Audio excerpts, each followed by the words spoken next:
हरिः ॐ आनन्दम् प्रशान्ति जीवन दर्शनम्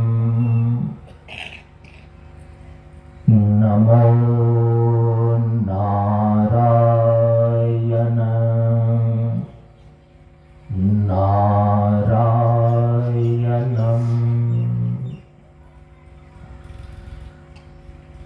सनातन धर्म के वैदिक परंपरा के अंतर्गत गुरु और शिष्य के बीच ज्ञान का आदान प्रदान होने के लिए प्रयुक्त वैदिक मंत्रों का पहले उच्चारण कर लें। ओम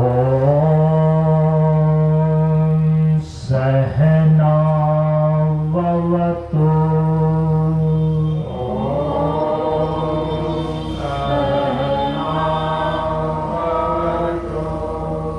सहनौ भुनक्तु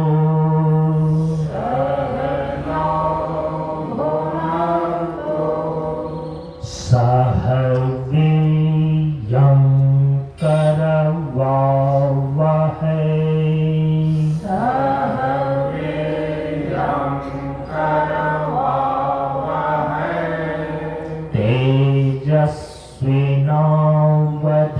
तेजस्विनावधीतमस्तु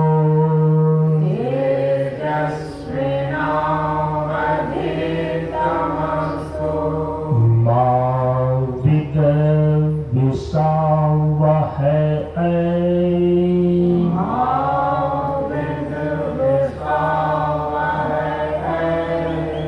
ओम शांति शांति शांति।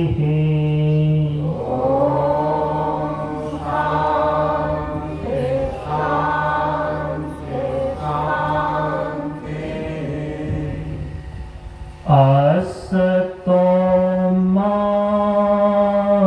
सद्गमय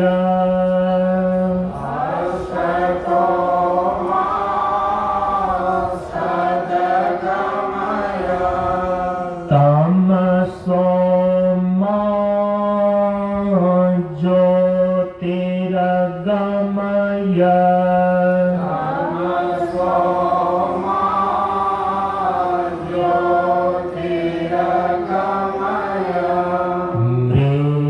मृत्योर्मा अमृतमगमय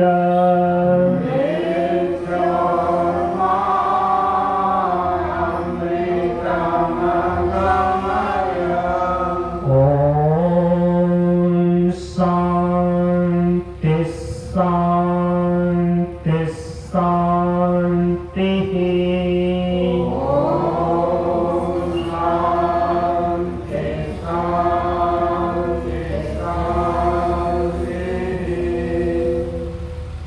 सभी लोग थोड़ी देर के लिए मौन एवं शांत रहें।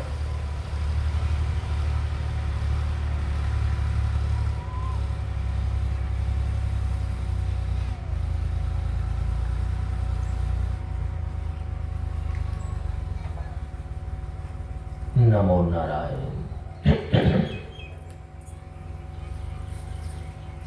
ब्रह्मानंदं परम सुखदं केवलं ज्ञानमूर्तिं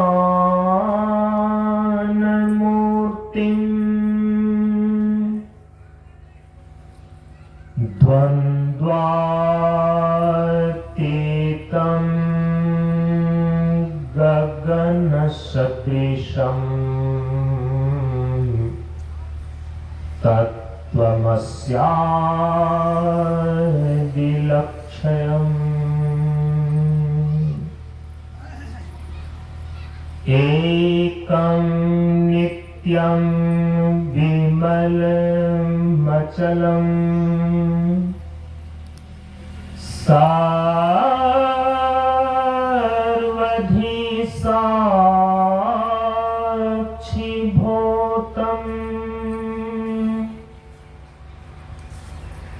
भावातीतं त्रिगुणरहितं सद्गुरुं तं नमामि।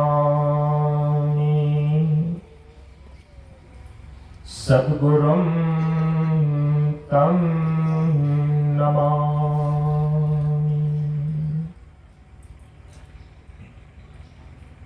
श्री गुरु चरण स्पर्श अनुभूति।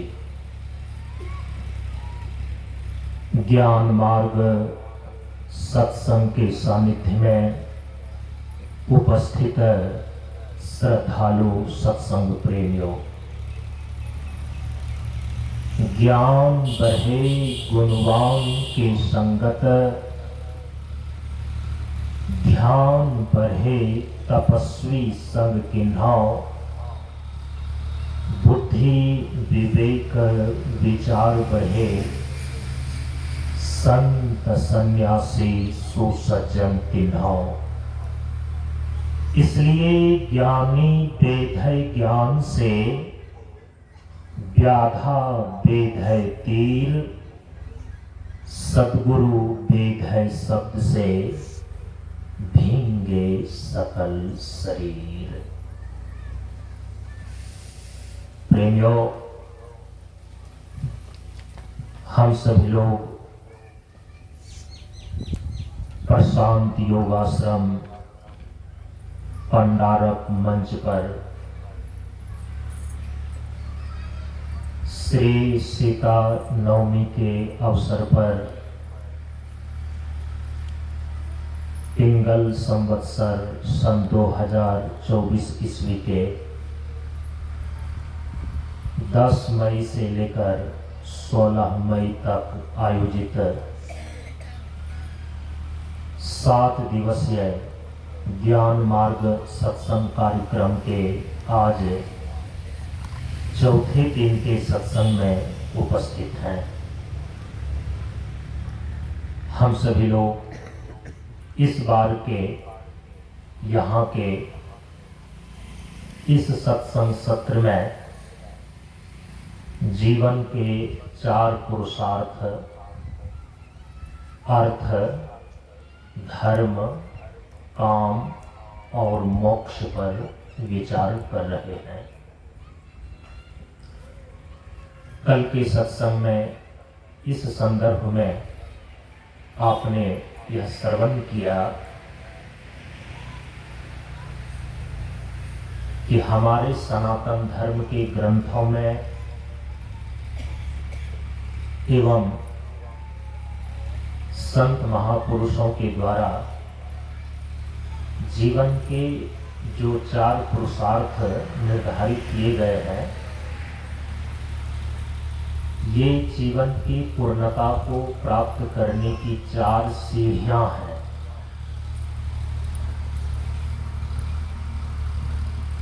और एक एक सीढ़ी को पार करते हुए कोई भी मनुष्य अपने जीवन के परम पुरुषार्थ मोक्ष तक पहुंच सकता है।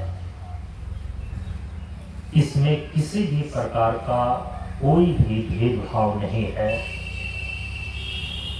न वर्ण का भेद है, न आश्रम का भेद है, न स्त्री पुरुष का भेद है, न उम्र का भेद है। जो कोई भी जीव अपने जीवन के इन 4 पुरुषार्थों का सही ढंग से पालन करता है,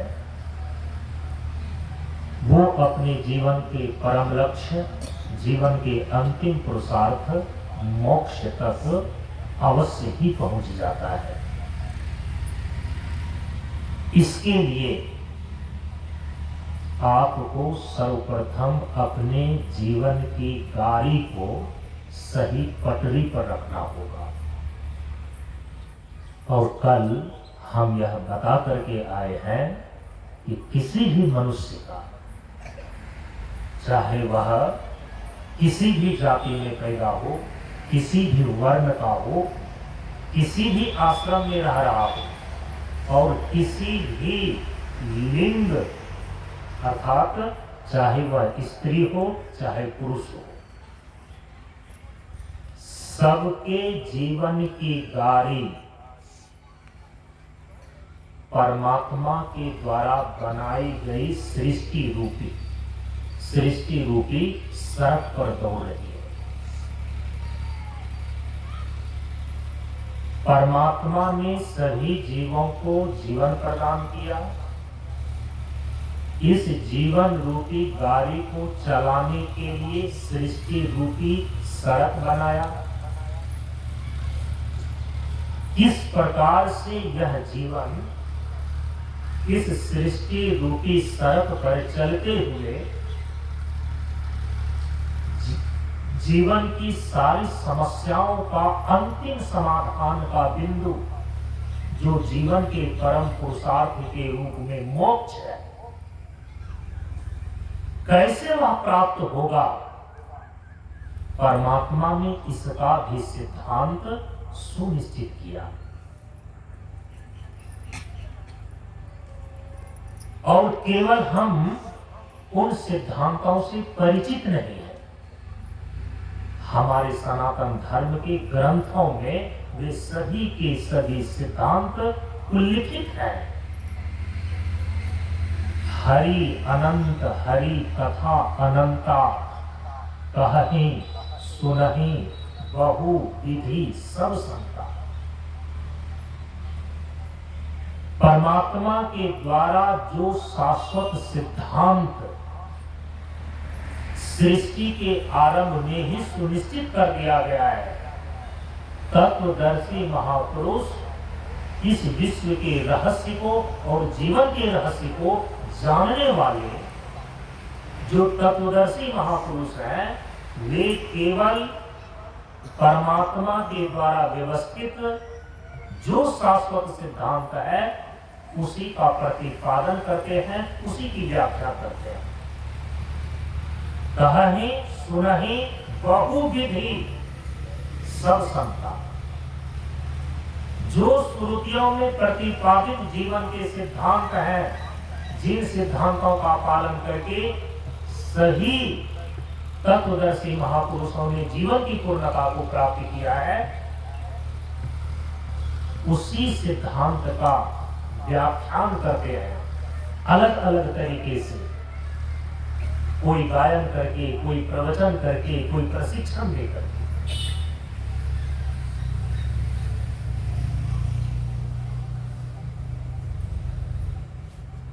जीवन को गंतव्य तक पहुंचाने के लिए आपको अपने जीवन की गाड़ी को सर्वप्रथम सही पटरी पर रखना होगा। एक बार पटरी से यदि आपके जीवन की गाड़ी उतर गई ना, फिर से पटरी पर लाने में बड़ी मशक्कत करनी पड़ती है।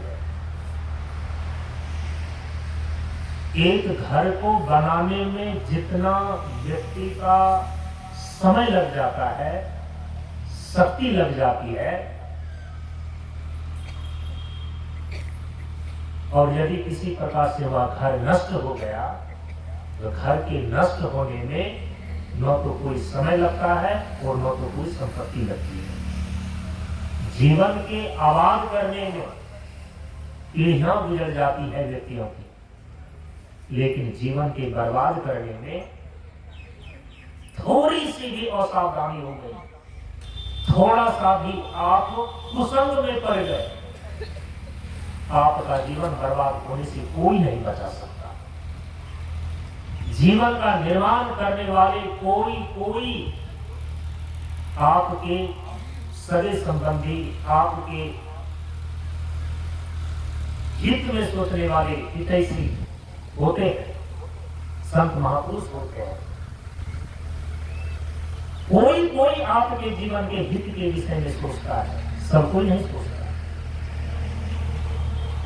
लेकिन आप बिना सोचे समझे सभी लोगों के पास जाकर के अपने जीवन को जैसे मन तैसे व्यतीत करते हैं और जिसका परिणाम होता है यह जीवन कुसंग में पड़ करके बर्बाद हो जाता है।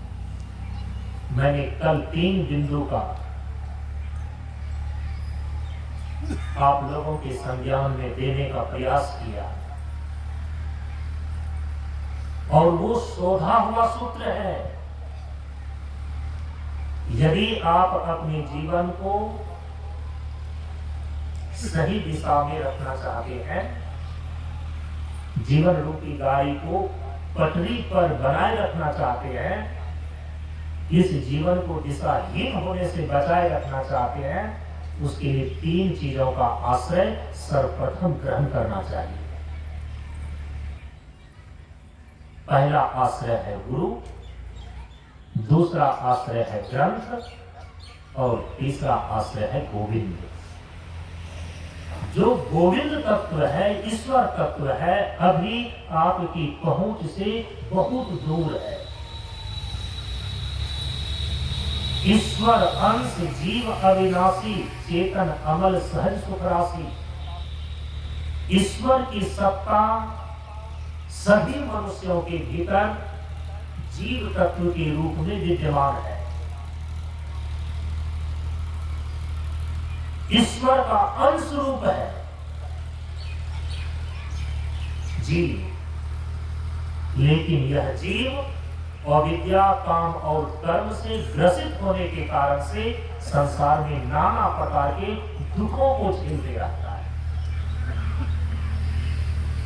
यह ईश्वर का ही अंश है। चेतन अमल सहज सुख राशि है, अपने इस वास्तविक स्वरूप को भूल गया है। इसीलिए मैंने कहा कि अभी ईश्वर तत्व से,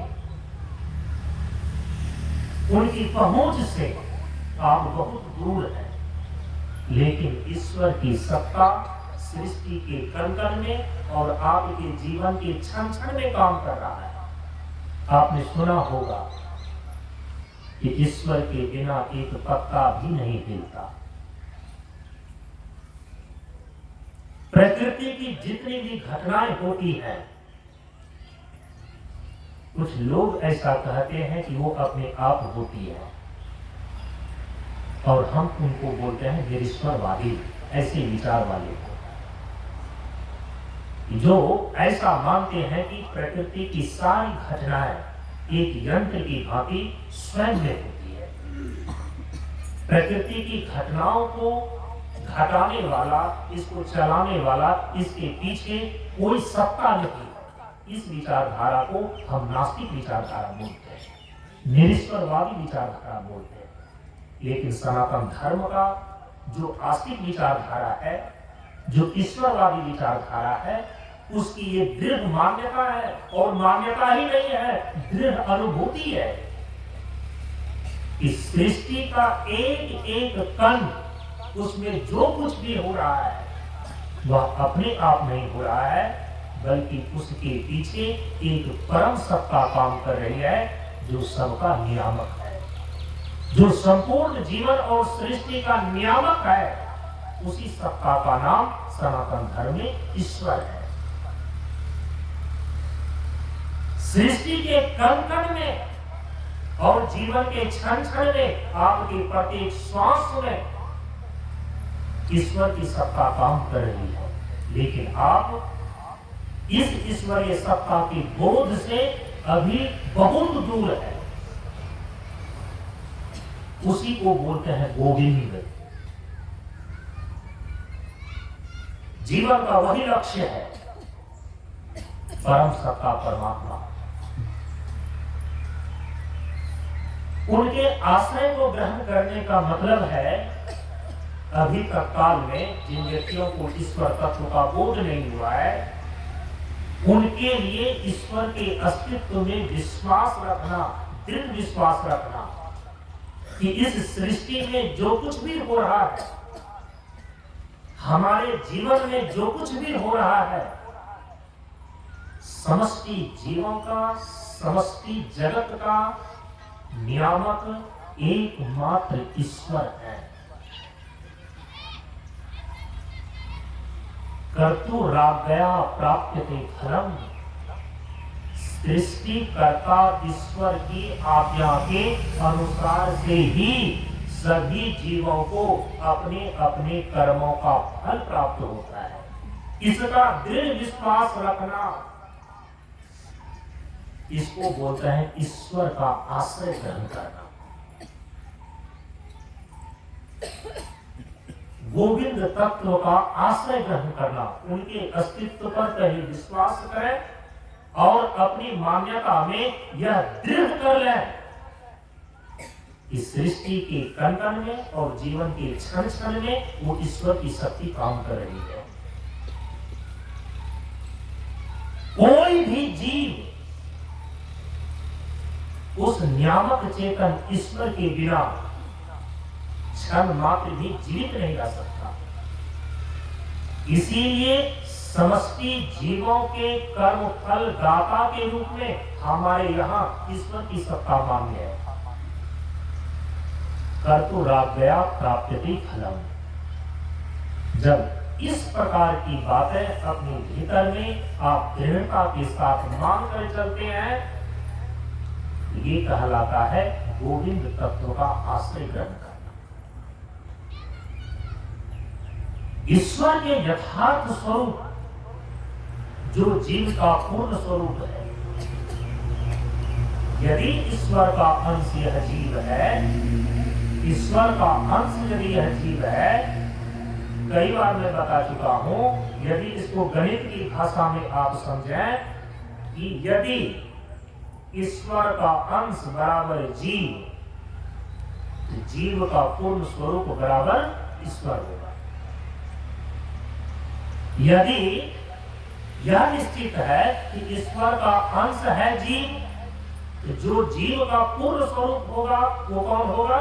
ईश्वर। जीव का यथार्थ स्वरूप कौन होगा? ईश्वर होगा। इसीलिए जीव का अपने स्वरूप में, अपने यथार्थ स्वरूप में अवस्थित हो जाना ही ईश्वर दर्शन कहलाता है। ईश्वर दर्शन कुछ और चीज नहीं है। चूंकि ईश्वर का अंश बराबर जीव है, इसीलिए जीव का पूर्ण स्वरूप बराबर ईश्वर है। जीव का अपने यथार्थ स्वरूप में, अपने वास्तविक स्वरूप में अवस्थित हो जाना, यही ईश्वर दर्शन कहलाता है। और ये अचानक नहीं होता है। यदि ऐसा हो जाए, जैसा कि माता सभी को हो गया, भगवान की भक्ति करते करते करते 9 प्रकार की भक्ति सिद्ध हो गई थी माता सभी के जीवन में। ऐसा करते करते जैसे ध्रुव और नचिकेता के जीवन में सिद्ध हो गया। और यदि ऐसा हो जाए तो क्या होगा? जीवन की सारी समस्याओं का अंतिम समाधान प्राप्त हो जाएगा। अभी तो खुला खुदी आप अपने जीवन की आई हुई समस्याओं का अपने तरीके से समाधान करते रहते हैं, लेकिन वो समाधान सदा के लिए अस्थायी रूप से होता नहीं है। तत्काल में जो समस्या आई जीवन में, हाँ शरीर बीमार पड़ गया कि चलो इसका इलाज करवा लो, ये तत्काल समस्या उत्पन्न हुई बीमारी, और तत्काल उसका समाधान करते हैं क्या? चलो इलाज करा लो। चलो इस चीज की कमी के कारण से दुख है तो वैसी साधन सुविधा का उपार्जन कर लो। लेकिन प्रेमियों, यदि सही ढंग से आप विचार करेंगे तो आपको पता चलेगा कि हम जीवन की जिन समस्याओं से, जीवन के जन्म के साथ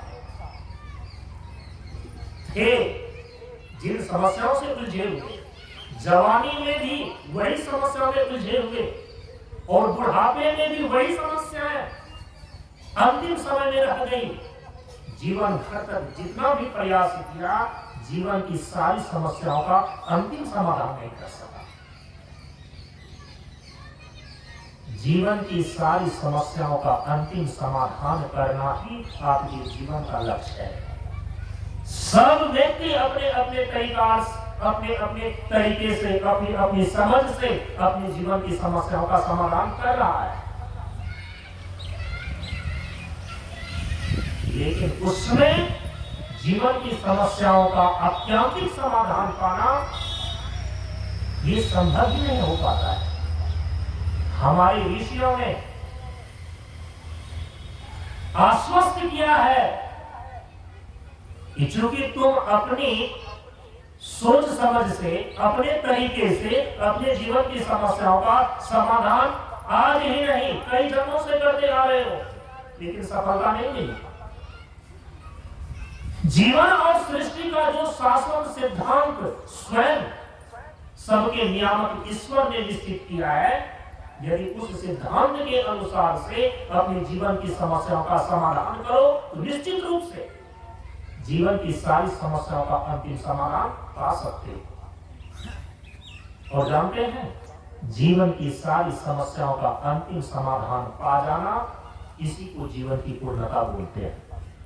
जीवन की सारी समस्याओं का अंतिम समाधान कर लेना, यही जीवन का लक्ष्य है। जीवन की सारी समस्याओं का अंतिम समाधान कर लेना, इसी स्थिति का नाम है जीवन का परम पुरुषार्थ। पुरुषार्थ के नाम पर हम बहुत कुछ कर रहे हैं। सारा प्रयास, सारा प्रयत्न, सारी मेहनत, सारा परिश्रम, कोई नहीं बैठा है, सब अपने अपने तरीके से कर ही रहा है। लेकिन प्रश्न यहां पर यह है कि जिस समाधान के लिए हम चले, क्या जीवन के अंतिम समय में भी वह समाधान मिल सका? और यदि नहीं मिल सका तो इसका मतलब है कि करने का तरीका गलत था। कितनी ही तीव्र गति से आप चलते चले जाएं, जेट विमान की गति से भी आप चलते चले जाएं, लेकिन यदि आपकी दिशा ही गलत यदि है तो तीव्र गति कितना ही आप करते चले जाएं, लेकिन आप गंतव्य तक कभी नहीं पहुंच सकते। एक चींटी भी, चाहे उसकी गति कितनी ही मंथर क्यों न हो, वो धीरे धीरे चलने वाली चींटी क्यों न हो, एक चींटी भी दिल्ली पहुंच जाती है यदि उनके चलने की दिशा सही है।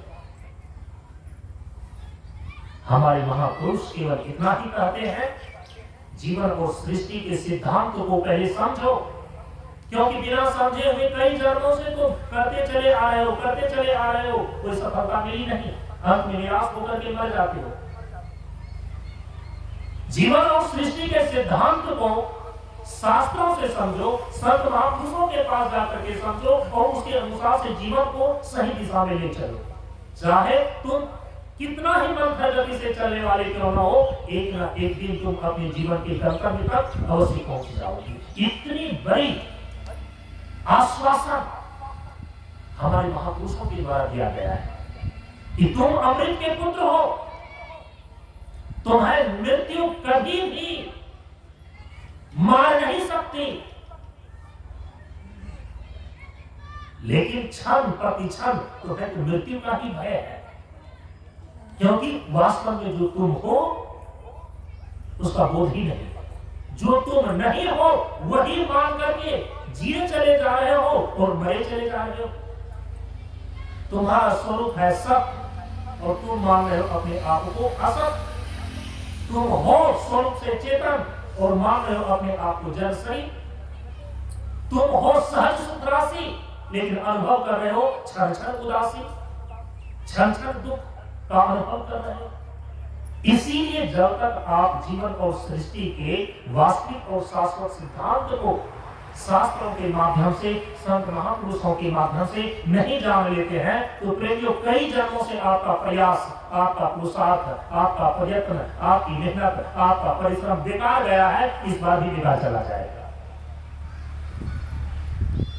जीवन की सारी समस्याओं का अंतिम समाधान सब कोई चाहता है, उसके लिए सब कोई अपनी अपनी समझ और विवेक से प्रयास भी कर रहा है, लेकिन आपका वह प्रयास व्यर्थ न चला जाए, आपके जीवन में असफलता हाथ न लग जाए, इसीलिए जीवन के सिद्धांत को समझना आवश्यक है।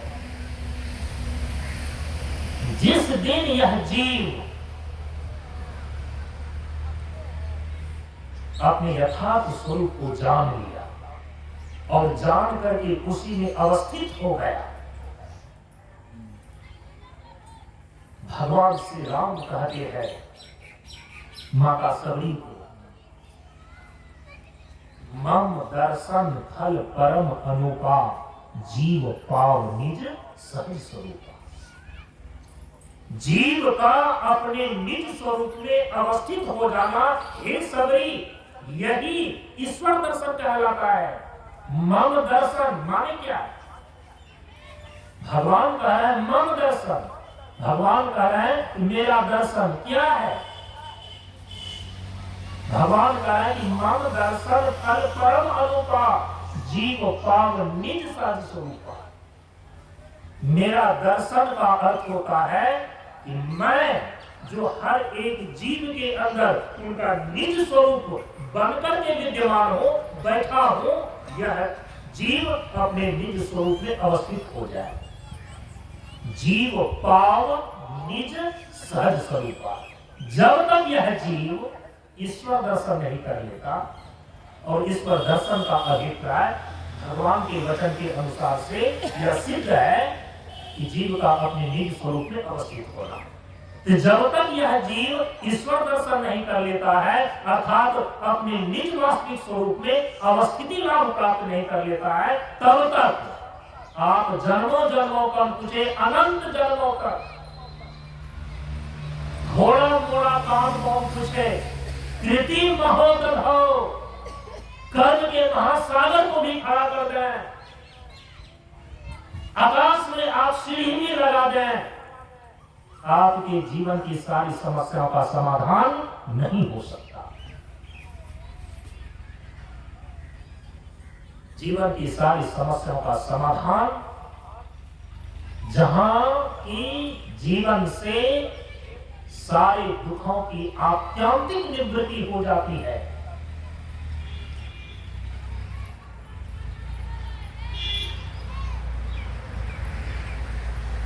जिस अवस्था में जाकर के यह जीव परमानंद की सब उपलब्धि कर लेता है, इसी को बोलते हैं जीवन की सारी समस्याओं का अंतिम समाधान। जहां मृत्यु का भय नहीं रह जाता, जहां मूर्खता की चपेट नहीं रह जाती, जहां पर दुख का लवलेश नहीं रह जाता, उसको बोलते हैं जीवन की समस्याओं का अंतिम समाधान। जीवन की समस्या का मूलभूत स्थिति यही है। आप जीवन में दुख नहीं चाहते हैं, लेकिन फिर भी दुख आ जाता है। आप जीवन में मूर्खता से बचना चाहते हैं, लेकिन पता चलता है कि जितना भी पढ़ लें, जितना भी लिख लें, संसार के सारे ज्ञानों को अपने अंदर ठूस लें, फिर भी अज्ञान के महासागर में गोता खाते हुए पाते हैं। दीवार के उस पार क्या हो रहा है खुद नहीं जानते। जिस पुत्र को, जिस पत्नी को रात दिन पालन पोषण करके अपने साथ रखा, उसके मन में क्या चल रहा है खुद नहीं जानते, और दुनिया की सारी चीजों को जानते हैं। इसीलिए जब तक अखंड विज्ञान प्राप्त न हो जाए, ज्ञान स्वरूप अवस्थिति न हो जाए, तब तक मूर्खता का भय नहीं जाता। ये समस्या है आपकी, दुख, मूर्खता और मृत्यु, यही मूलभूत तीन समस्याएं हैं। अभी आपको लगता है कि शरीर बीमार पड़ गया तो ये समस्या है, इसको तात्कालिक समस्या बोलते हैं, मूलभूत समस्या नहीं बोलते हैं। ये दिखने वाली परिस्थिति जन्य समस्या है। चूंकि शरीर बीमार पड़ेगा तो मृत्यु हो जाएगी, और उस मृत्यु का भय समस्या है।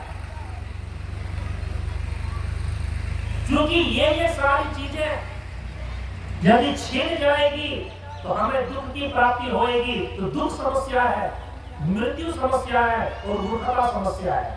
समझ रहे इस चीज को?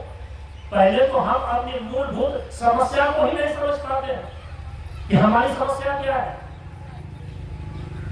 असंख्य आदमी इस सृष्टि में असंख्य इच्छा को लेकर के जी रहा है। सबको अपने अपने प्रकार की समस्याएं हैं। सामने जो दिखती है उसको बोलते हैं परिस्थिति जन्य तात्कालिक समस्या, उसी में उलझे हुए रहते हैं।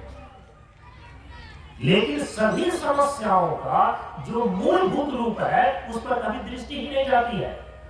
हमारे महापुरुषों ने घोर चिंतन करके मंथन करके ये निष्कर्ष निकाला है। क्या निष्कर्ष निकाला है? चाहे कोई भी जीव हो, स्त्री हो, पुरुष हो, अमीर हो, गरीब हो, मूर्ख हो, विद्वान हो, जितने भी जीव हैं वो 3 प्रकार की समस्याओं से ही घिरा जाता है।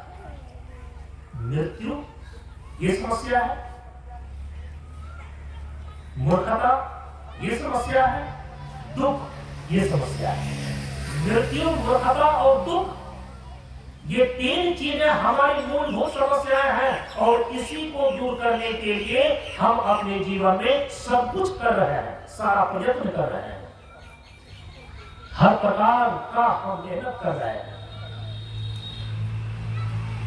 और समस्या बन क्यों जाती है? कौन चीजें समस्या बनती है? जो चीज हम नहीं चाहते लेकिन वही चीज हो जाए तो समस्या बन गई। कभी सोचते हैं इस प्रकार से, जो हम चाहें और वही हो तो समस्या ही नहीं। हम चाहते कुछ और है, होता कुछ और है। हम कहते कुछ और है, बेटा करता कुछ और है। हम चाहते कुछ और है, पत्नी करती कुछ और है। मैंने एक उदाहरण दिया। आप जो चाह रहे हैं वो न हो करके जो नहीं चाह रहे हैं वही हो जाना, इसी को समस्या बोलते हैं। और समस्या की दूसरी कोई परिभाषा नहीं दी जा सकती। और ये समस्या की जो परिभाषा मैं आपको दे रहा हूं ये सार्वभौमिक है, सबके ऊपर लागू होता है। हम अपने जीवन में कभी नहीं मरना चाहते, कोई व्यक्ति मरना नहीं चाहता। तो आप क्या कहेंगे कि आदमी आत्महत्या क्यों कर लेता है? आत्महत्या करने वाला वो आत्महत्यारा व्यक्ति भी अंतिम क्षण में मरना नहीं चाहता, वो बचना चाहता है। किसी को फांसी लटका हुआ आपने देखा है? क्रोध में आकर, गुस्से में आकर के कई महिलाएं अपने ऊपर किरासन तेल डाल लेती हैं, जहर खा लेती है, गले में फांसी लगा लेती है। पुरुष भी ऐसा करते हैं। लेकिन आपको मालूम है, मैंने कई ऐसी घटना को देखा है, जहर खाया हुआ व्यक्ति को देखा है, मरा नहीं है लेकिन फांसी पर लटका हुआ है, और उस झूलते हुए अधमरे व्यक्ति को भी मैंने देखा है। किस प्रकार से वह चिल्लाता है, किस प्रकार से वो चीखता है, कोई आकर के मुझे बचा ले। कोई मरना नहीं चाहता। आत्महत्या करने वाला व्यक्ति भी अंतिम क्षण में बचना चाहता है, वो मरना नहीं चाहता। एक आतंकवादी व्यक्ति भी जो कि स्वयं के शरीर में बम बांध करके वो विस्फोट करने के लिए जाता है, यदि कोई मशीन हो आपके पास तो उसके मस्तिष्क में लगा करके टेस्ट कर लीजिए, पता चलेगा वह व्यक्ति मृत्यु से भयभीत है, मरना नहीं चाहता। लेकिन उसके पीछे जो आपा लोग बैठे हुए हैं, उनके पूरे परिवार को बंदी बनाए हुए हैं, और वह बेचारा अपने मोह के कारण से, अपने परिवार की सुरक्षा के चलते वो मानव बम बनने के लिए तैयार है। प्रेम, मृत्यु कोई नहीं चाहता, लेकिन आपको मरना पड़ता है। अब वो मृत्यु का जो जो कारण बन जाए वो आपके लिए समस्या बन जाएगी। मृत्यु चूंकि हम नहीं चाहते, नहीं चाहते, लेकिन यदि मरना पड़ता है तो ये मृत्यु हमारे लिए समस्या है। और मौत का जो जो कारण बन जाए वो हमको समस्या दिखती है, चाहे शरीर का रोग हो, चाहे पड़ोस का कोई दुश्मन हो, चाहे बाहर का कोई अणुपरमाणु बम हो। यदि हमारी वह मौत का कारण बनता है तो हमारे लिए वह समस्या बन जाती है। लेकिन समस्या की मूल में क्या बैठा हुआ है? मृत्यु। जो चीज हम नहीं चाहते और वही चीज हो तो समस्या। हम मृत्यु नहीं चाहते लेकिन हमें एक दिन मरना पड़ता है, या मृत्यु का जो जो कारण बनता है वो हमारी समस्या बन जाती है। कुछ भी कोई व्यक्ति कर ले, अमीर हो गरीब हो, धनवान हो निर्धन हो, मूर्ख हो पंडित हो, स्त्री हो पुरुष हो, एक दिन तो मरना ही पड़ेगा, चाहे जितना भी आप बचने की कोशिश करें। लेकिन यदि अपने भीतर में नैसर्गिक भावना का अध्ययन करें, प्रत्येक जीव मरना नहीं चाहता, शरीर के कारण से उनको मृत्यु का भय होता है, क्योंकि उन्हें अपने स्वरूप का ज्ञान नहीं है। इसीलिए मैंने कहा आपको कि जब तक यह जीव अपने यथार्थ स्वरूप में अवस्थित नहीं हो जाता, जब तक इनको अपने यथार्थ स्वरूप का ज्ञान नहीं हो जाता, चाहे आप कुछ भी कर ले, आप अपनी मूलभूत समस्याओं का अंतिम समाधान नहीं कर सकते, मृत्यु को पार नहीं कर सकते। और जानते हैं मृत्यु को पार केवल एक ही तरीके से किया जा सकता है, मृत्यु पर विजय केवल एक ही तरीके से प्राप्त होती है,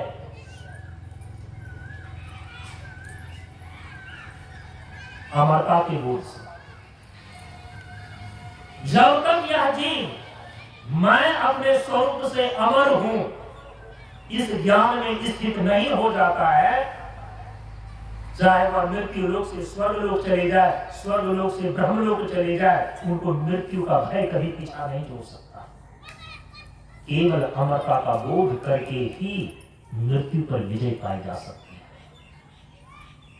दूसरी जो समस्या है वो है मूर्खता, अज्ञानता, जड़ता। बाहर की जितनी भी विद्याएं आपके पास आ जाए, जितना भी अध्ययन और अध्यापन आप कर लें, लेकिन फिर भी व्यक्ति को मूर्खता का भय बना ही रहता है।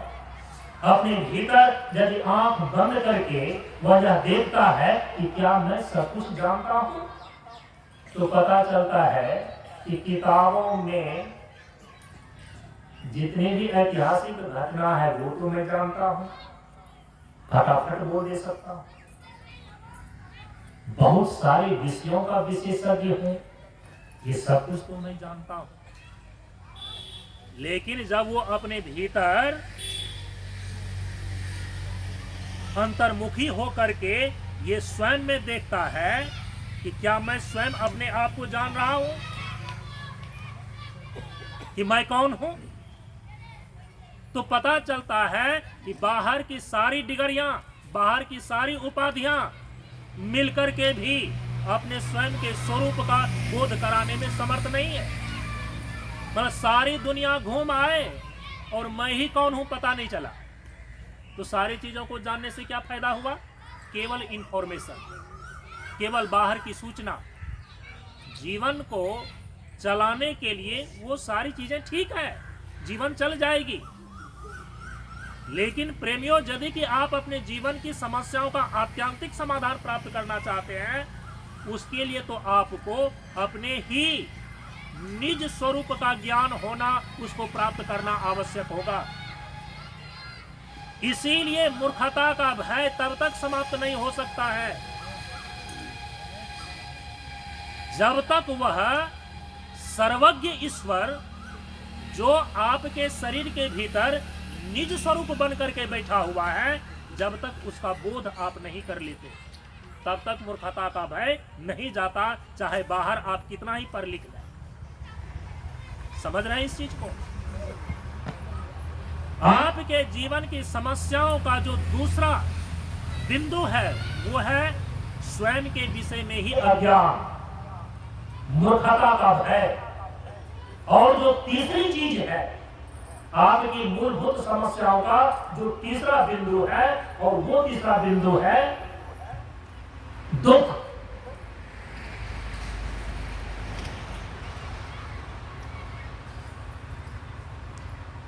चाहे दुख जिस प्रकार का हो, कोई भी व्यक्ति दुख को नहीं चाहता, लेकिन उसको दुखी होना पड़ता है। अपने लोगों से, बाहर के लोगों के कारण से, साधन के अभाव के कारण से, चाहे जिस कारण से हो, 3 प्रकार के दुख उनको झेलना पड़ता है। दैहिक दुख, दैविक दुख और भौतिक दुख। जबकि कोई दुख चाहता नहीं। जो चीज आप चाहते हैं वो नहीं हो, जो चीज नहीं चाहते हैं वही हो। यही तो समस्या है। इसीलिए मूलभूत समस्या का तीसरा बिंदु है कि आपके जीवन में दुख की अनुभूति। आप देख लीजिए, सभी व्यक्ति का यह अनुभव सिद्ध बात है कि व्यक्ति को दुख की व्याप्ति ज्यादा होती है, सुख की व्याप्ति कम होती है। 24 घंटे में यदि 22 घंटे तक आपको सुख सुविधा में रखा गया हो, ठीक ढंग से खिलाया पिलाया गया हो, सम्मान किया गया हो, किसी प्रकार का आपको किसी प्रकार का कोई अभाव न दिया गया हो, कष्ट न दिया गया हो, 22 घंटे तक आपकी सेवा और सुख प्राप्त होता गया। 24 घंटे में 22 घंटे तक सुखद स्थिति है, और यदि केवल 2 घंटे में, लगातार 2 घंटे की बात छोड़ दीजिए, यदि 15 मिनट तक भी कोई व्यक्ति आपका 22 घंटे सेवा करने वाला यदि 15 मिनट तक लगातार आपको गाली देता चला जाए, चांटा मारता चला जाए,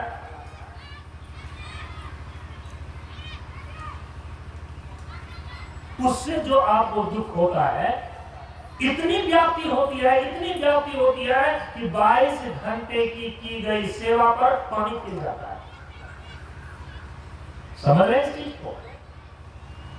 22 घंटे तक जो सुख आप लेते हैं, 2 घंटे कौन पूछे, 15 मिनट भी यदि दुख आपको दिया जाता है तो दुख की व्याप्ति इतनी अधिक होती है, दुख इतना व्याप्त हो जाता है कि 22 घंटे का सुख भी कम पड़ जाता है। समझ रहे हैं?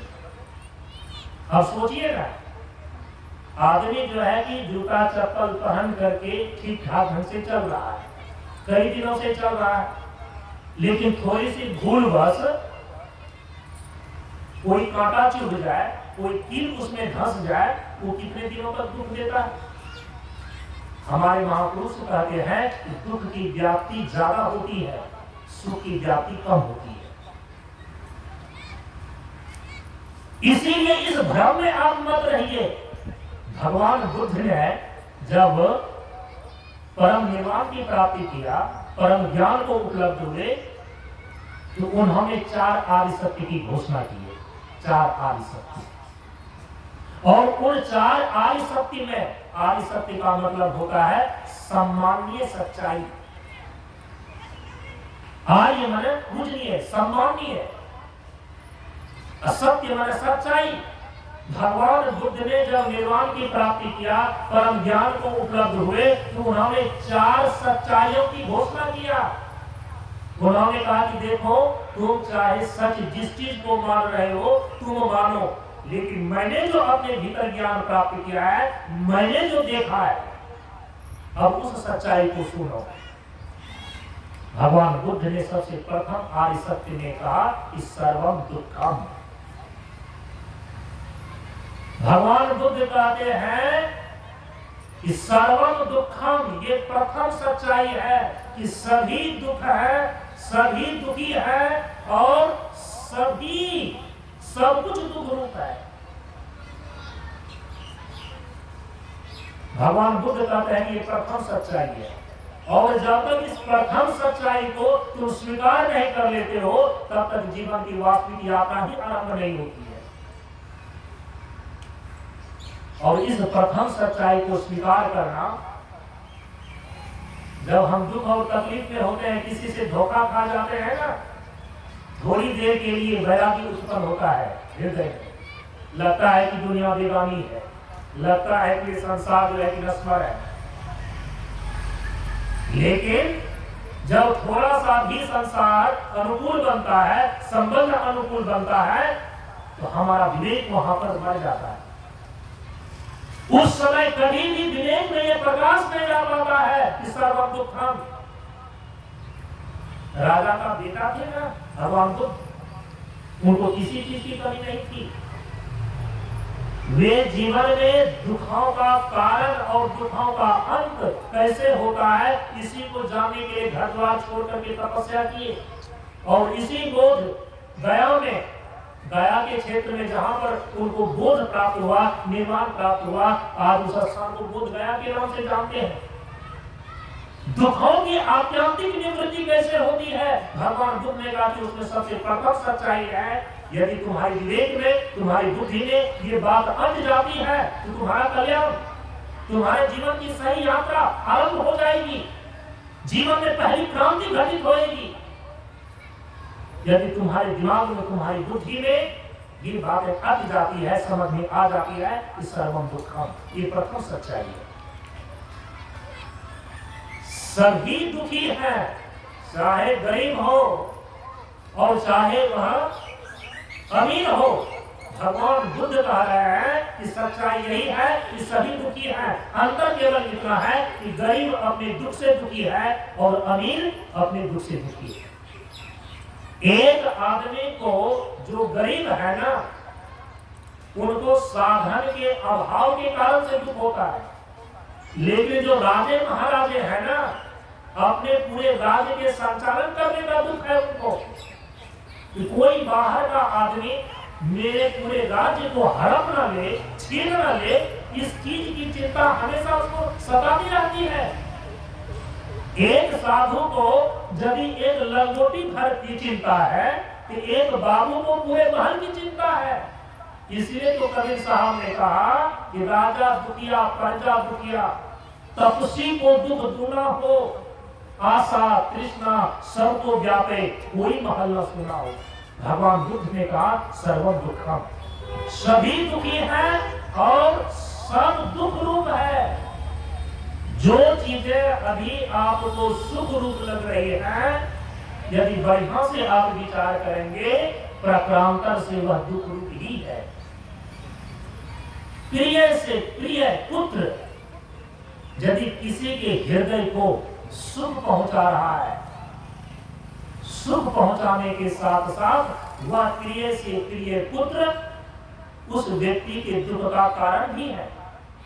2 घंटे के लिए उसका पुत्र यदि घर नहीं आता है, देखिए वह व्यक्ति कितना चिंतित हो जाता है। भगवान बुद्ध ने इन सारे दृष्टिकोणों से कहा है, इन सारे दृष्टिकोणों से कहा कि सभी दुखी हैं और सब दुख रूप हैं। सब व्यक्ति अपने जीवन में दुख को दूर करना चाहता है, लेकिन दुख का अंत नहीं हो पाता। अपने तरीके से दुख को दूर करना सब कोई कर रहा है। दुख चूंकि कोई भी जीव नहीं चाहता है, लेकिन फिर भी उसको दुखी होना पड़ता है। इसीलिए मूलभूत समस्याओं में ये तीसरा बिंदु है, दुख की अनुभूति। चूंकि दुख की व्याप्ति सुख से कहीं अधिक है, 22 घंटे के सुख पर पानी फेर देता है 2 घंटे का दुख। हजारों खुशियां कम है एक दम को भुलाने के लिए। महापुरुषों का तो यह अनुभव है, हजारों खुशियां कम है एक दम को भुलाने के लिए, और एक दम काफी है जिंदगी भर भुलाने के लिए, क्योंकि दुख की व्याप्ति सुख से ज्यादा होती है।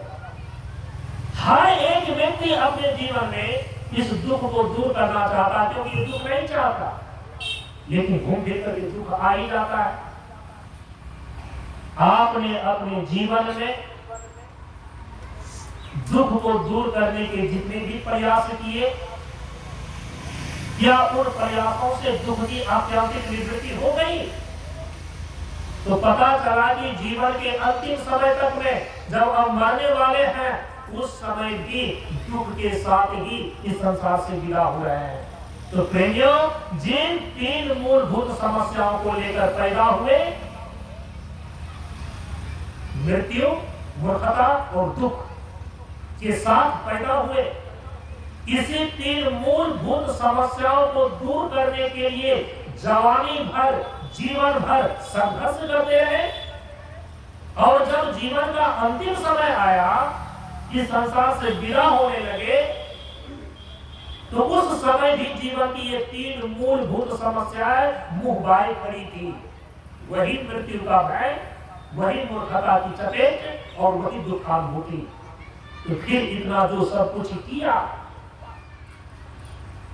करने के बावजूद भी जिस चीज के लिए मैंने किया कि जीवन की समस्याओं का हम समाधान कर लेंगे, जीवन की समस्याओं का समाधान कर लेंगे, वो हुआ कहां?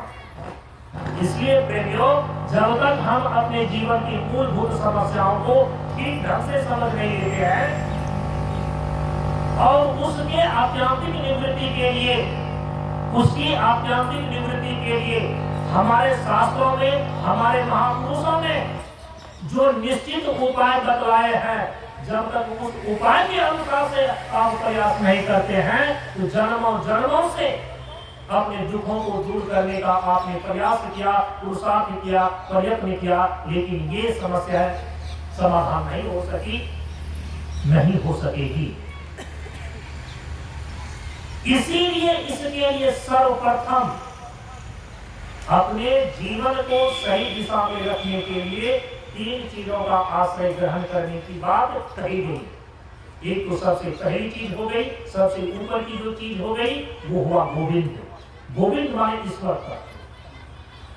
ईश्वर के आश्रय का केवल इतना ही अभी अभिप्राय है आपके जीवन में कि ईश्वर के अस्तित्व में विश्वास रखना और यह दृढ़ मान्यता रखना कि चाहे हम जो कुछ भी करते हैं, संसार में जो कुछ भी हो रहा है, वह ईश्वर की मर्जी के बिना नहीं हो रहा है। समष्टि जीवों के कर्मों का फल प्रदान करने वाला एकमात्र ईश्वर है। यदि इस चीज को आप अपनी मान्यता में दृढ़ करके चलते हैं, तो आपने एक अंश में ईश्वर का आश्रय ग्रहण कर लिया है, उनके आश्रयत्व में आप चल रहे हैं, ये माना जाता है। लेकिन जो ईश्वर आपका स्वयं का निज स्वरूप बन करके बैठा है, जब तक इनका वास्तविक बोध नहीं कर लेते, जब तक ईश्वर का दर्शन नहीं हो जाता, इस जीव को अपने निज स्वरूप की अवस्थिति प्राप्त नहीं हो जाती, अभी आपने देखा कि जीवन की मूलभूत समस्याओं का आत्यांतिक समाधान नहीं प्राप्त होता है। न मूर्खता का भय जाता है, न मृत्यु का भय जाता है, न दुख की आत्यांतिक निवृत्ति होती है। यह तो केवल और केवल दुख की आत्यांतिक निवृत्ति सुख स्वरूप को, सुख स्वरूप का बोध करके ही जा सकता है। मूर्खता का भय केवल अखंड विज्ञान को प्राप्त करके ही जा सकता है। मृत्यु का भय केवल अमर स्वरूप आत्मा को जान करके ही हो सकता है। इसीलिए जब तक ईश्वर के वास्तविक स्वरूप को, जो आपका निज स्वरूप है, जब तक इसका ज्ञान नहीं हो जाता, तब तक आपके जीवन की सारी समस्याओं का समाधान नहीं हो पाएगा। यही कारण है कि हम सभी लोग सर्वप्रथम प्रार्थना में इसी पंक्ति को दोहराते हैं कि परम प्रभु स्वज्ञान जी का जीवन हो गए ज्ञान, परम विभु सद्ज्ञान जी का जीवन हो गए ज्ञान। अब वह ईश्वर का ज्ञान, वह आत्मज्ञान, वह तो एक दिन में प्राप्त नहीं होगा। जब तक ईश्वर दर्शन नहीं हो जाता, जब तक आत्मज्ञान प्राप्त नहीं हो जाता, तब तक आपके जीवन की मूलभूत जो 3 समस्याएं हैं, मृत्यु, मूर्खता और दुख, इसकी आत्यांतिक निवृत्ति नहीं होगी। न भूतो न भविष्यति, यही निश्चित सिद्धांत है। विचारवान ने विचार करके देखा है, विवेकवान ने विवेक करके देखा है, चिंतनवान ने चिंतन करके देखा है कि जब तक ईश्वर का दर्शन नहीं हो जाता, अर्थात जब तक आत्मज्ञान नहीं हो जाता, इस जीव को अपने निज स्वरूप का बोध और अवस्थिति नहीं हो जाता, तब तक जीवन की मूलभूत जो 3 समस्याएं हैं, मूर्खता, मृत्यु और दुख, इसकी आत्यांतिक निवृत्ति नहीं होगी। अब वह ईश्वर दर्शन, वह गोविंद तत्व जो हमारा आत्मा बनकर के बैठा हुआ है, यह आत्मज्ञान, यह एक दिन में नहीं होता है। भगवान बुद्ध भी परम ज्ञान को प्राप्त करने के लिए चले, कठोर तपस्या करनी पड़ी। इसीलिए गोविंद तत्व का आश्रय ग्रहण करने का जो स्वरूप अभी आपको बतलाया गया है, केवल वही अभी आप लागू करें कि ईश्वर के अस्तित्व में विश्वास करना और यह दृढ़ मान्यता रखना कि हमारे जीवन में जो कुछ भी हो रहा है वह ईश्वर की मर्जी के बिना नहीं हो रहा है, क्योंकि वही सब जीवों के कर्म फलदाता है। इसके बाद यदि आत्मज्ञान को कोई प्राप्त करना चाहता है, गोविंद तत्व जो ईश्वर है उनका दर्शन प्राप्त करना चाहता है, तो उसके लिए अब 2 चीजों का आश्रय ग्रहण करना आवश्यक हो जाता है, ग्रंथ और गुरु। क्योंकि ईश्वर तत्व, जीव तत्व, इसके वास्तविक स्वरूप का प्रतिपादन हमारे तत्वदर्शी महापुरुषों ने ग्रंथों में किया है, वही प्रमाण है। किसी व्यक्ति की व्यक्तिगत बुद्धि प्रमाण नहीं हुआ करती। ईश्वर के विषय में, जीव के विषय में, पूरे विश्व के विषय में इनके यथार्थ स्वरूप का प्रतिपादन करने वाले जो तत्वदर्शी महापुरुष हैं, उन्हीं के अनुभव और अनुभूति ग्रंथों में लिखी गई है, वही प्रमाण है। यदि आपके पास प्रमाण है तो आपको कोई गिरा नहीं सकता, आपको कोई भटका नहीं सकता। इसलिए मैं 2 दिनों से आपसे निवेदन कर रहा हूं कि आपके जीवन को दिशाहीन होने से केवल और केवल यही 3 चीजों का आश्रय बचा सकता है। गोविंद का आश्रय, अब दूसरे बिंदु पर आ रहा है ग्रंथ का आश्रय। चूंकि गोविंद तत्व का बोध कराने के लिए 2 चीज चाहिए, ग्रंथ और गुरु। यही दोनों मिलकर के ही गोविंद तत्व का बोध कराएंगे, और जिस दिन गोविंद तत्व का बोध हो गया, उसी दिन जीवन की सारी समस्याओं का अंतिम समाधान मिल गया। ग्रंथ के आश्रय में है, और ग्रंथ के आश्रय का सीधा मतलब है, इसका मतलब ये नहीं कि सभी लोग जाकर के गुरुकुल में सभी ग्रंथों को पढ़ करके पारंगत हो जाएंगे, विद्वान हो जाएंगे। जिस प्रकार से ईश्वर को न जानते हुए भी उनके आश्रय ग्रहण करने का केवल इतना अभिप्राय है कि ईश्वर के अस्तित्व में विश्वास करना और ईश्वर ही सभी जीवों के कर्म फलदाता है, ये मान्यता दृढ़ रखना। तत्काल में सामान्य लोगों के लिए गोविंद तत्व के आश्रय ग्रहण करने का यह अभिप्राय है। उसी प्रकार से जो ग्रंथ है, सनातन धर्म के आर्ष परंपरा के ग्रंथ हैं, उसका आश्रय ग्रहण करने का मतलब ये होता है कि उसमें प्रमाण बुद्धि रखना। प्रमाण बुद्धि का मतलब होता है कि उसको प्रमाणिक मानना। यदि कोई भी मनुष्य सनातन धर्म के आर्ष परंपरा में जितने भी वेद, स्मृति, पुराण आदि मान्य ग्रंथ है, उसमें यदि आपकी प्रमाण बुद्धि है, प्रमाण बुद्धि का मतलब है कि आप उसको प्रमाण मानते हैं कि इसमें बातें सही लिखी हुई है, उसमें प्रमाण बुद्धि का होना ही ग्रंथ का आश्रय ग्रहण करना है। और यदि उसमें बहुत सारी बातें हैं वो समझ में नहीं आती हैं, गीता में लिखी हुई है, रामचरितमानस में लिखी हुई है, वेदों में इतने क्लिष्ट ऋचाएं हैं, उनको पाणिनि व्याकरण के द्वारा भी सीधे नहीं समझा जा सकता। इसीलिए श्रुति को, वेदों को आचार्य की परंपरा से ही समझनी चाहिए, उसको जाननी चाहिए। स्वतंत्र होकर के श्रुति के मंत्रों का आप अर्थ ग्रहण नहीं कर सकते। इसीलिए यदि प्रमाण बुद्धि ग्रंथों में आ जाती है, प्रमाण बुद्धि आपकी ग्रंथ में बन जाती है कि नहीं, सनातन धर्म के आर्ष परंपरा के जितने भी ग्रंथ हैं, वेद हैं, स्मृति है, पुराण है, रामायण है, गीता है, वो बातें हमको समझ में आवे या न आवे, लेकिन उसमें जो बातें लिखी हुई है वही प्रमाणित है। हम उसको कर पावे या न कर पावे वो हमारी कमजोरी है, लेकिन प्रमाण बुद्धि हमारी होनी चाहिए कि उसमें जो तत्वदर्शी महापुरुषों ने बातें लिख दिया है वही सही है और वही कल्याणकारक है। इतनी भी मान्यता यदि आपकी दृढ़ हो गई कि इसको बोलते हैं ग्रंथ के प्रति आश्रय ग्रहण करना। ग्रंथ का आपने आश्रय ग्रहण कर लिया और आपका जीवन दिशाहीन होने से बच जाएगा। चूंकि ग्रंथ उसमें सारी बातें ऐसे हम नहीं समझ सकते, उनके लिए आचार्य की आवश्यकता पड़ती है, गुरु की आवश्यकता पड़ती है। जो शास्त्र के ज्ञाता गुरु हैं, जानकार गुरु हैं, शास्त्र के जो शास्त्रीय अर्थ को बताने वाले हैं, ऐसे श्रोत्रिय ब्रह्मनिष्ठ गुरु के सानिध्य को,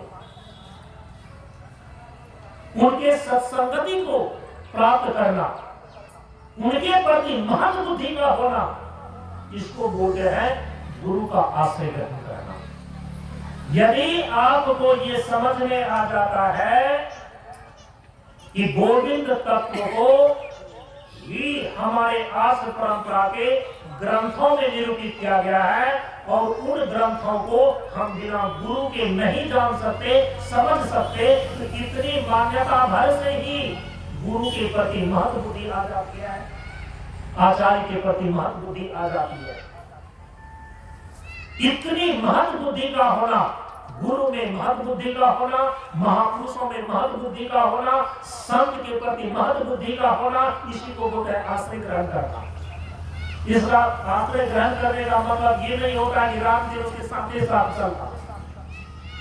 1000 1 लाख आदमी यदि संत महापुरुषों के प्रति अपना आश्रय बुद्धि किया हुआ है तो क्या लाखों की टोली उनके साथ चलेंगे? आप जहां हैं, जैसे जीवन बसर कर रहे हैं, आप वहीं पर रहें। संत महापुरुषों के प्रति आश्रय ग्रहण करने का अर्थ होता है उनके प्रति पहले महत्व बुद्धि होनी चाहिए। यदि संत महापुरुषों के प्रति महत्व बुद्धि है तो निश्चित रूप से उन्हीं की कृपा से जो जीवन और सृष्टि का सनातन सिद्धांत आर्ष परंपरा के ग्रंथों में लिखा हुआ है, वो सारी की सारी बातें एक दिन आपको समझ में आने लगेगी, उनकी सत्संगति के कारण से, उनके सानिध्य के कारण से, उनके महत्व बुद्धि, उनके प्रति महत्व बुद्धि होने के कारण से। इसके बाद जो ही ये दोनों के दोनों चीज ठीक हो गए, संत महापुरुषों के प्रति महत्व बुद्धि और ग्रंथ के प्रति प्रमाण बुद्धि, संत महापुरुषों के प्रति यदि पूजनीय भाव है, आदरणीय भाव है, सम्मानीय भाव है, धीरे धीरे उनके प्रति इसी महत्व बुद्धि से आप उस जीवन के शाश्वत सिद्धांत को, सृष्टि के शाश्वत सिद्धांत को, जो कि हमारे आर्ष परंपरा के ग्रंथों में लिखा हुआ है, उसके प्रति आपकी प्रमाण बुद्धि हो जाएगी। और जो ही ग्रंथों के प्रति प्रमाण बुद्धि हो जाएगी, ये दोनों मिलकर के, गुरु और ग्रंथ, ये दोनों मिलकर के जीव के जितने भी ग्रंथी हैं, जितने भी प्रकार के बंधन हैं, सभी प्रकार के बंधन, इन सारे बंधनों से छूटने की क्षमता, इन सारे बंधनों को काटने की उसमें क्षमता आ जाती है। और जिस दिन शरीर और संसार के सारे बंधनों से यह जीव छूट गया, ये जाकर के मिलेगा कहां पर? जिस शरीर और संसार के बंधन से ये जीव बंधा हुआ है, यदि गुरु और ग्रंथ की कृपा से ये छूट गया, ये जीव अब पहुंचेगा कहां पर? ईश्वर अंश जीव अविनाशी। चूंकि ईश्वर का अंश यह जीव है और यह जीव अविद्या, काम और कर्म के बंधन में पड़ा हुआ है, गुरु और ग्रंथ का आश्रय जो ही ग्रहण किया तो धीरे धीरे शरीर और संसार के बंधन, अविद्या, काम और कर्म का बंधन, ये धीरे धीरे इसका छूटने लगेगा, धीरे धीरे ये छीन होने लगेगा। और जो ही अविद्या, काम और कर्म के बंधन से ये जीव छूटा, ये अपने पूर्ण स्वरूप में ही जाकर के मिलेगा, क्योंकि नियम है कि जितने भी अंश हैं वो जाकर कहां मिलते हैं? अपनी अंशी में। एक जल का बूंद अंतोगत्वा जाकर के यदि निरंतर गति करते रहे, सारे बंधनों से वह मुक्त हो जाए, तो अंत में जाकर के कहां मिलेगा? अपने स्वरूप सिंधु में। स्वरूप सिंधु में, समुद्र में जाकर के मिलेगा। वो जल का बूंद समुद्र में जाकर के मिलेगा। यदि घड़ा के बंधनों को वो तोड़ दे, यदि नदी के तटों को वो तोड़ दे, तो एक जल का बिंदु अंतोगत्वा अपने पूर्ण स्वरूप समुद्र में जाकर के मिलेगा। यदि गुरु और ग्रंथ की कृपा से आपने शरीर और संसार के सारे बंधनों से इस जीव को मुक्त कर लिया, ये जीव अपने पूर्ण स्वरूप ईश्वर में जाकर के एकत्व बोध प्राप्त कर लेता है, उसी से मिल जाता है। जिस दिन ये काम हो गया, जिस दिन ये काम हो गया, उसी समय आप अपने जीवन की सारी समस्याओं का अंतिम समाधान पा लिया।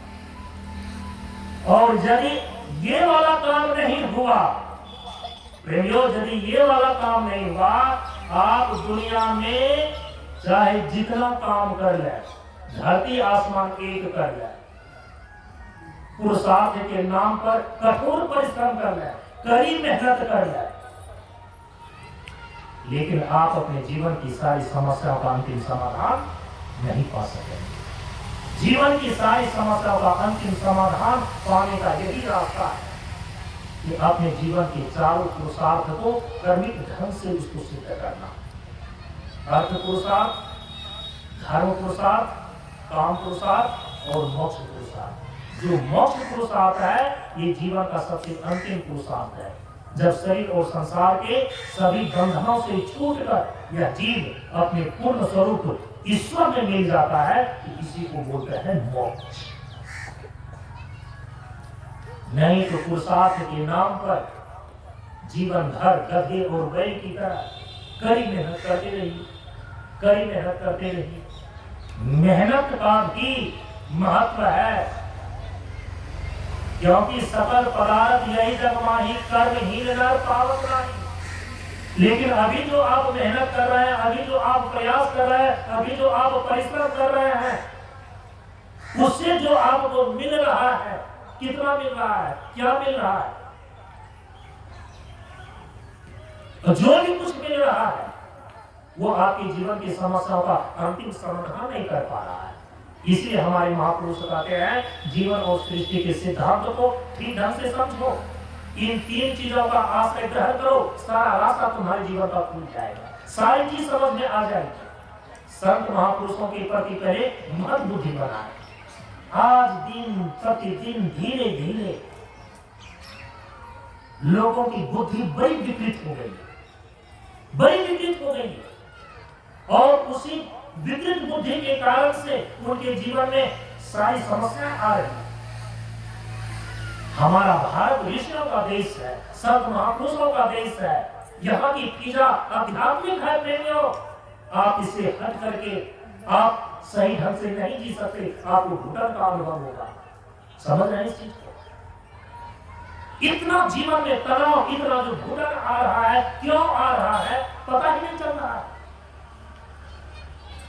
आपके जो वंशज हैं, आप जिस परंपरा से बिलोंग करते हैं, आप जिस आध्यात्मिक फिजा में जन्म लिए हैं, इसके विपरीत आप नहीं जी सकते, इसके विपरीत आप नहीं जा सकते। और यदि चलने की गलती हो गई तो वहां घुटन का ही अनुभव होगा। संत ऋषियों की ये धरती रही है, इसलिए संत महात्माओं के प्रति महत बुद्धि का होना ही गुरु के प्रति आश्रय ग्रहण करना है।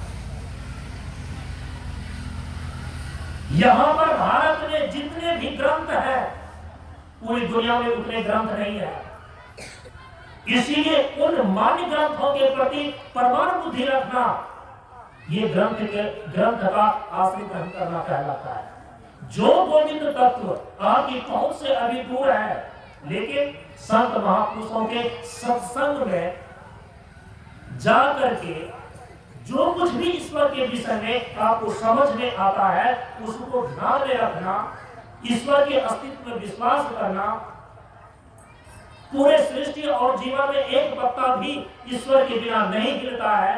सभी जीवों के कर्म फलदाता ईश्वर है। कम से कम ऐसी मान्यता दृढ़ रखना ईश्वर के प्रति आश्रय ग्रहण करना कहलाता है। यदि ये तीन चीजों का आश्रय आपने ग्रहण कर लिया तो सारा दरवाजा आपका खुल जाएगा। आप चारों प्रकार के पुरुषार्थ को भी सिद्ध कर सकेंगे और जीवन की सारी समस्याओं का अंतिम समाधान भी करेंगे। इन्हीं शब्दों के साथ आज मैं अपनी वाणी को विराम देता हूँ। परम पूज्य गुरुदेव के श्री चरणों में नमन करते हुए आप सबों को एक साथ नमो नारायण।